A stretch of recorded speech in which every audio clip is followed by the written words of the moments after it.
warahmatullahi wabarakatuh.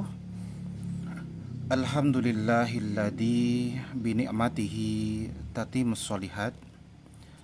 Segala puji hanya milik Allah yang dengan segala nikmatnya segala kebaikan menjadi sempurna. Tak lupa sholawat dan salam semoga Allah curahkan kepada junjungan kita, kepada uswah wa qudwah kita, kepada tauladan terbaik kita, baginda Nabi Muhammad sallallahu alaihi wasallam.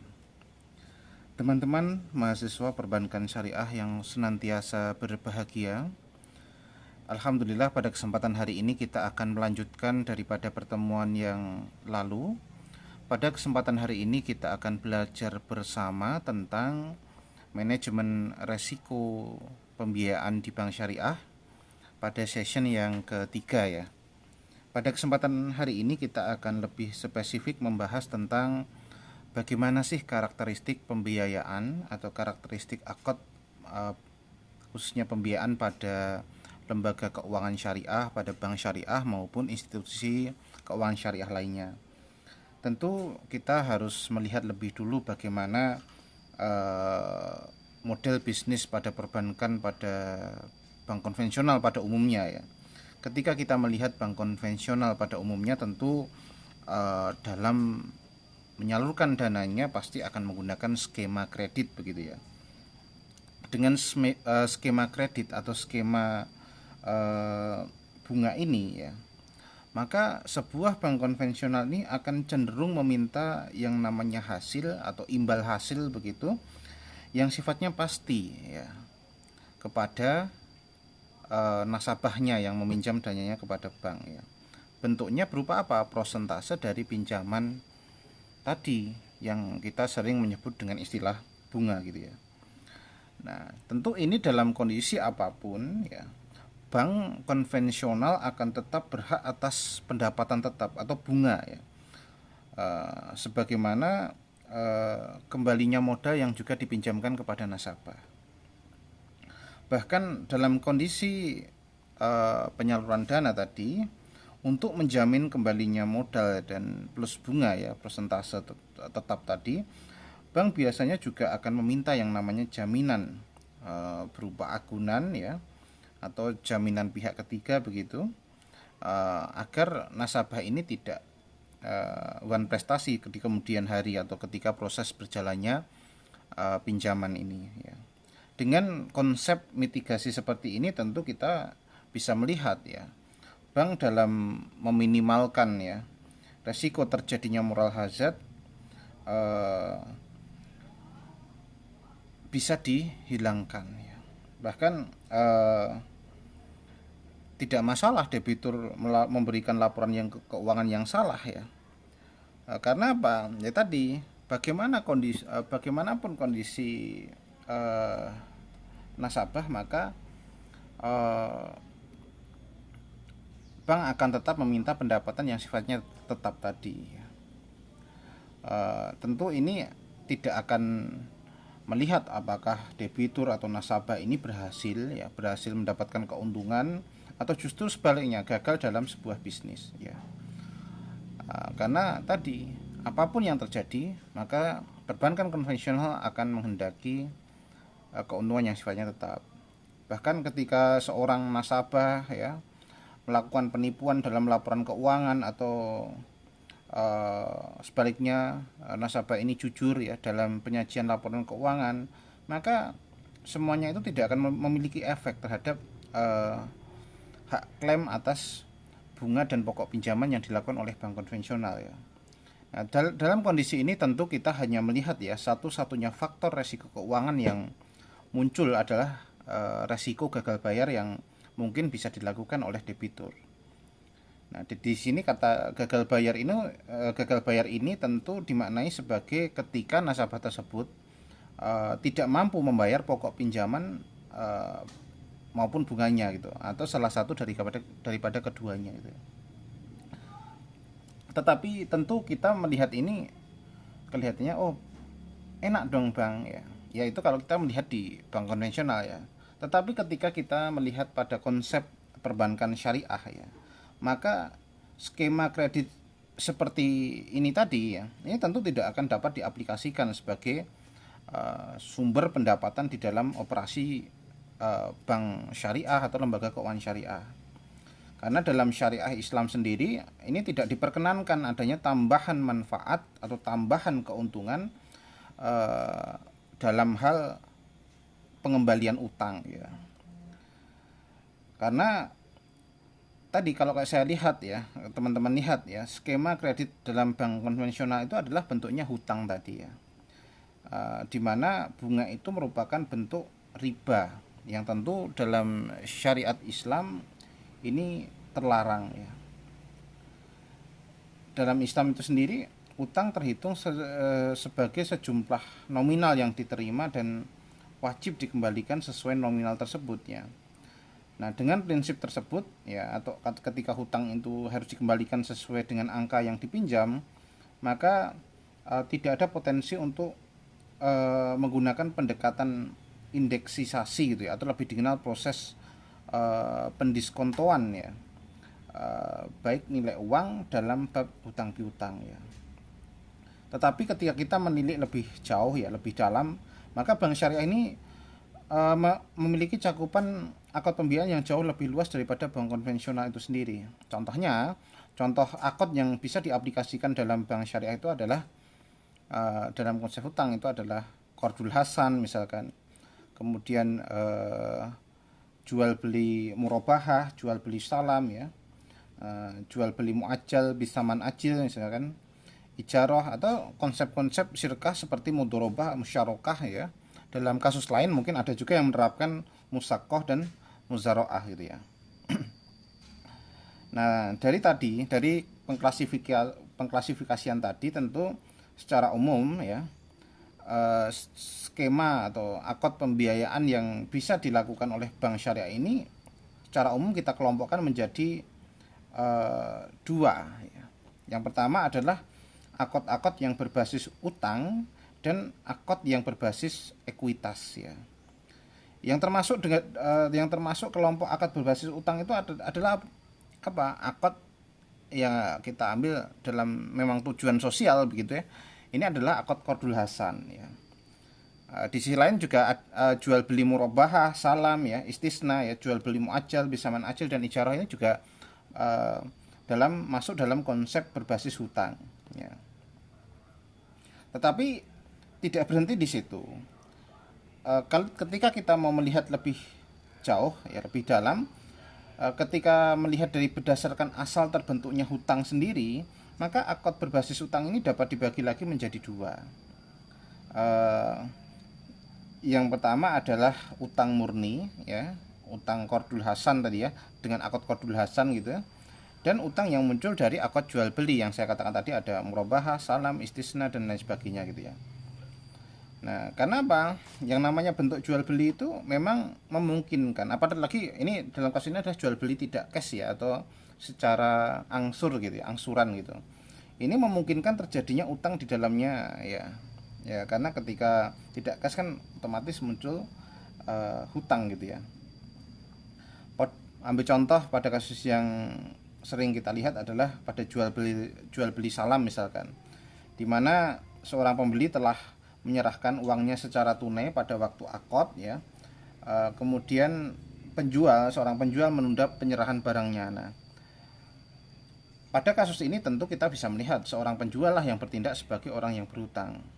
Kalau teman-teman melihat ya, dalam kajian kitab fikih klasik ya, jual beli salam itu biasanya ditemukan paling sering itu pada jual beli hasil pertanian itu ya. Namun secara umum ya, setiap bentuk jual beli yang memiliki kemiripan ya, sifat daripada jual beli tadi yang saya sebutkan tadi, yakni pembeli menyerahkan barang, membayar penuh dulu ya, kemudian penjualnya menunda penyerahan barang di waktu kemudian yang ditentukan, mungkin seminggu kemudian, 2 minggu kemudian. Nah, maka ini termasuk dalam jual beli salam tadi ya. Meskipun tadi saya katakan objeknya belum tentu pertanian, karena kita bisa melihat bagaimana kompleksitas bisnis hari ini ya. Contoh lain apa? Istisna ya. Namun dalam perbankan syariah yang ada di Indonesia, istisna ini menggunakan bentuk jual beli muajjal ya. Apa itu? Dalam jual beli muajjal ini biasanya adalah penjual menyerahkan objek jual belinya pada saat akad, tetapi pembeli yang menunda pembayarannya. Berbeda dengan akad ijarah ya, ijarah ya. Nah, kalau pembayaran sewa ini dapat dilakukan di awal akad, ketika sewa, dan setelah sewa berakhir. Ya. Dan ini juga bisa memungkinkan bagi seorang penyewa rumah ya, dalam hal ini misalnya kontrakan, kos dan sebagainya ya, membayar penuh biaya sewa di awal misalkan. Kita kan sering ya melihat mahasiswa ketika menyewa itu membayar full di awal ya, selama 1 tahun. Nah ini tentu adalah kasus-kasus seperti ini juga ya. Nah, nah atau pada kasus yang lain, ketika seorang penyewa ya melakukan pembayaran secara salaf atau salam ya, advance payment gitu ya. Nah, biasanya dalam kasus ini tentu penyewa memiliki hak klaim ya atas kemanfaatan, karena kita sewakan yang berpindah hanya manfaatnya saja ya. Ya dalam hal ini anggap saja menempati rumah ya, sebagaimana dalam kontrak di awal akad gitu ya. Nah, bagaimana kalau yang terjadi adalah jika rumah yang kita sewa ini menjadi rusak misalnya, bukan karena faktor kita sebagai penyewa misalkan. Dan kemudian tentu kita tidak bisa menikmati manfaat menggunakan rumah tadi ya, maka ini menjadi kewajiban yang menyewakan ya. Yang menyewakan itu tentu harus berkewajiban untuk memperbaiki rumah tersebut ya. Atau alternatif lain ya mengganti dengan rumah yang lain yang memiliki nilai kemanfaat yang kurang lebih sama begitu. Kan sering ya dalam kasus tertentu kita menyewa rumah tetapi mungkin tidak mendetail tahu kondisi rumah begitu, baru ditempati 1 bulan ada bocor sana sini. Nah itu tentu pada kasus seperti itu ini dilihat gitu ya. Nah tentu ketika yang terjadi adalah kasus seperti itu, maka pihak yang menyewakan yang dalam hal ini adalah berutang kepada penyewa atas penyediaan manfaat penggunaan rumah tadi ya, sebagaimana kesepakatan lah gitu ya. Tetapi kalau kita melihat konsep jual beli muajjal ya, yang ketika ini tentu ketika seorang penjual sudah menyerahkan objek jual belinya pada saat akad, tetapi kemudian pembeli menunda pembayarannya ya. Dalam kasus kontrak rumah ya, pada tadi yang saya jelaskan tadi, akad ijarah tadi, sebenarnya penyewa dapat juga menunda pembayaran sewanya atau muajjal ya, setelah dia menempati atau memanfaatkan rumah tersebut ya. Contoh lain ya yang termasuk dengan jual beli kelompok muajjal ini adalah praktek jual beli murabahah ya, yang sering kita lihat pada praktek yang dilakukan pada perbankan syariah yang ada di Indonesia ya. Tadi kan ada kelompok akad pembiayaan berbasis hutang. Kemudian yang kedua ada kelompok akad pembiayaan yang berbasis ekuitas, atau bahasa kita adalah syirkah gitu ya. Nah ini contohnya apa? Ya sering kita lihat adalah bank syariah melakukan penyertaan modal kepada bisnis yang sudah dijalankan oleh seorang debitur ya. Nah pada kasus misalnya jika modal yang diberikan adalah 100% oleh bank syariah, maka syirkah ini kita sebut sebagai mudharabah kan begitu. Namun ketika yang terjadi adalah sebagian ya, misalnya bank sebagian dan hanya sebagian misalkan 50 ya, 50%, kemudian debitur juga sudah punya modal 50%, tentu akad yang digunakan adalah musyarakah gitu ya. Nah ini tentu kita bisa melihat bagaimana kompleksnya bisnis perbankan ketika dipraktekkan ya. Ketika kita memperbandingkan dengan apa yang ada di bank konvensional, tentu apa yang ada di bank syariah ini jauh lebih variatif, jauh lebih inovatif ya, jauh lebih kompleks kan begitu ya. Nah, teman-teman bisa lihat pada neraca yang saya tampilkan ini dalam slide ini ya. Nah, dalam set ini ternyata teman-teman bisa tengok ya, dalam kasus tertentu ya, eh, ada beberapa dana pihak ketiga eh, yang tidak bisa digunakan oleh bank syariah untuk disalurkan ke debitur ya. Tentu akad titipan ini kan ada dua, saya pernah katakan ya, mungkin teman-teman juga sudah paham ya. Ada wadiah yat domanah, ada wadiah yat amanah. Nah, khusus untuk wadiah yat amanah titipan murni ini tentu memiliki sifat yang lebih berbeda ya. Satu, dapat diambil sewaktu-waktu oleh penitip ya. Yang kedua ini pertanyaan, tidak boleh dimanfaatkan oleh penerima titipan ya. Kemudian tidak boleh ada biaya penitipan.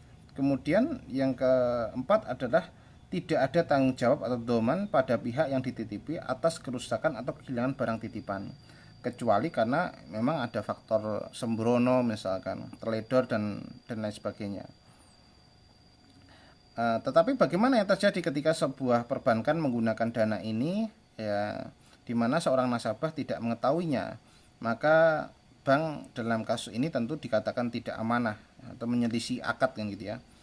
Yang terjadi apa? Konsekuensinya tentu adalah bank dapat dikenakan sanksi misalkan, dan tentu secara otomatis ini terjadi perpindahan tanggung jawab atau doman dari nasabah ke bank gitu ya.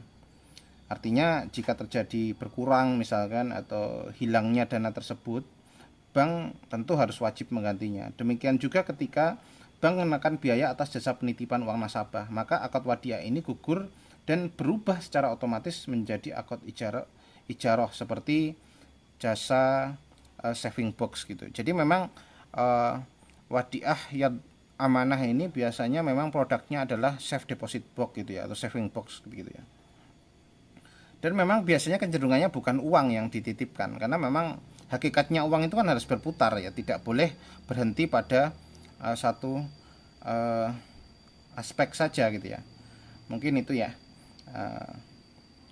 Kemudian ketika kita mau melihat tentang dana pihak ketiga gitu ya. Nah, kalau teman-teman lihat ya, sebenarnya bank syariah ini punya sisi kelebihan ya, atau memiliki sumber pendanaan yang kita sebut murah gitu. Kenapa murah? Karena memang tanpa biaya yang tidak dimiliki oleh bank konvensional. Karena konsekuensi bank konvensional itu kan agar menarik nasabahnya, tentu dia memberlakukan bunga ya, walaupun itu tabungan ya, atau titipan gitu ya, walaupun mungkin relatif kecil gitu. Tapi di bank syariah tidak ada kewajiban untuk memberikan keuntungan atau bagi hasil ketika akad yang dititipkan adalah akad wadiah yat domanah tadi.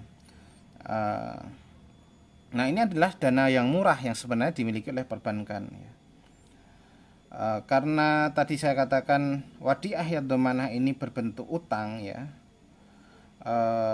maka konsekuensinya ya bank tidak perlu atau bahkan tidak boleh memberikan imbal hasil apapun kepada nasabah.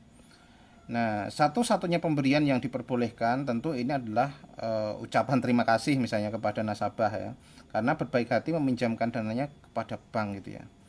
Nah, ini bisa dalam bentuk yang lebih real adalah hadiah gitu. Itu pun jangan sampai dilazimkan gitu ya, atau tidak perlu dipersyaratkan di awal akad gitu ya. Artinya apa? Ya hadiah ini jangan sampai kemudian menjadi kebiasaan gitu ya. Artinya tidak kemudian diberikan secara terus-menerus kepada nasabahnya. Ini yang tidak boleh gitu ya. Karena apa? Ketika hadiah ini diberikan terus-menerus, yang terjadi apa? Maka menjadi suatu kebiasaan tadi, yang pada akhirnya bisa membuat stigma kepada nasabah atau di masyarakat bahwa kalau menaruh dana di bank syariah pasti akan mendapatkan hadiah. Nah, ini yang mengkhawatirkan kan begitu ya. Apalagi kalau dalam kondisi tertentu jumlahnya mengikuti formulasi tertentu gitu. Ada misalkan dari persentase dari dana yang dititipkan misalkan, atau ditabung berdasarkan fraksi waktunya. Nah, kondisi ini tentu dapat menyeret pada perubahan hukum asal hadiah itu sendiri ya. Bahkan dapat mengarah pada hukum riba. Nah, naudzubillah ya ini. Kenapa? Karena tadi dari awalnya memang sifatnya hutang tadi ya. Wadiah ya domanah ini sifatnya hutang ya. Jadi memang tidak boleh mendapatkan manfaat daripada utang itu sendiri ya. Nah, kemudian selain itu ya, pemberian hadiah atau bonus ini bisa berimplikasi pada biaya dana yang bersifat tetap ya, mungkin dalam porsi tertentu ya, yang tentunya kemudian akan ditanggung oleh bank ya. Sehingga memang tantangan terbesar sebuah bank syariah ini adalah memberikan edukasi begitu kepada para nasabah atau calon nasabah gitu, agar ke depan itu tidak menjadi kebiasaan atau kelaziman, yang mana kemudian dampaknya adalah biaya dana atau bonus ini sebenarnya bisa dieliminasi, atau paling tidak nasabah ini didorong ke arah produk tertentu yang memang ada imbal hasilnya. Contohnya kalau memang nasabah berkeinginan untuk mendapatkan keuntungan ya, tentu nasabah juga diarahkan ke produk-produk yang syirkah ya. Contohnya mudorobah mutlakoh misalkan dalam bentuk deposito, yang memang ini ada konsekuensi, biasanya ada jangka waktu ya, tidak boleh diambil dalam waktu-waktu tertentu ya.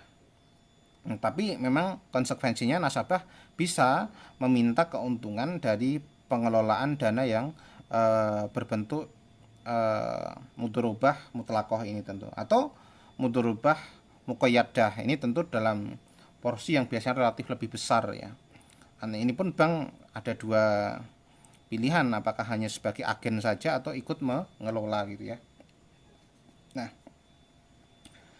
karena kemudian ketika sebuah bank tadi ada dana murah, tetapi ada konsekuensinya, kita tidak bisa memperkirakan waktu ya. Waktu berapa lama nasabah ini akan menyimpan dananya, tentu tidak bisa. Tentu ini akan berbeda karakteristiknya ketika dana yang disimpan adalah dana yang dengan syirkah tadi, misalnya jangka waktunya 3 bulan, 6 bulan ya, atau bahkan 1 tahun dan lain sebagainya ya.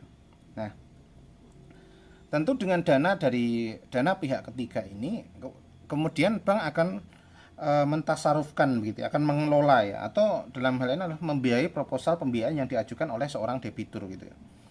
Ya, akotnya bisa Qardul Hasan ya, tetapi ini kan tentu untuk lebih ke tujuan sosial. Biasanya adalah jual beli murabahah, jual beli salam ya, jual beli muajjal, bisaman ajil gitu ya, ijarah, bahkan untuk mudorobah dan musyarakah. Tapi memang dalam kasus di Indonesia itu mayoritas masih menggunakan akot-akot seperti mudorobah kan begitu ya, murabahah gitu ya. Nah, tentu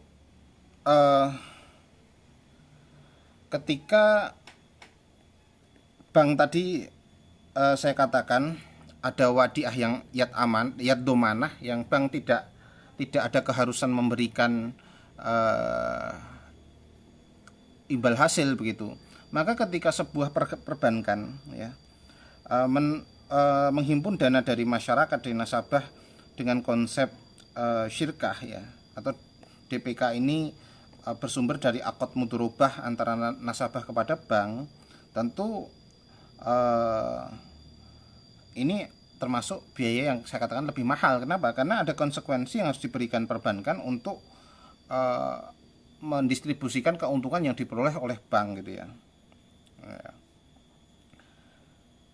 tentu ini harus disepakati sesuai dengan nisbah ya. Nisbah ini adalah prosentase pembagian keuntungan. Tentu ini sangat berbeda dengan konsep bunga. Kalau bunga kan tentu persentase dari pokok pinjaman, tetapi kalau nisbah ini dimaknai sebagai pembagian keuntungan. Jadi kalau kondisinya memang untung, maka yang dibagi adalah untungnya, atau ketika yang terjadi adalah sebaliknya, maka ya bank harus siap, nasabah juga harus siap mengalami resiko kerugian. Tetapi tentu bank tidak akan sembrono dalam menyalurkan dananya kan begitu ya. Nah ini tentu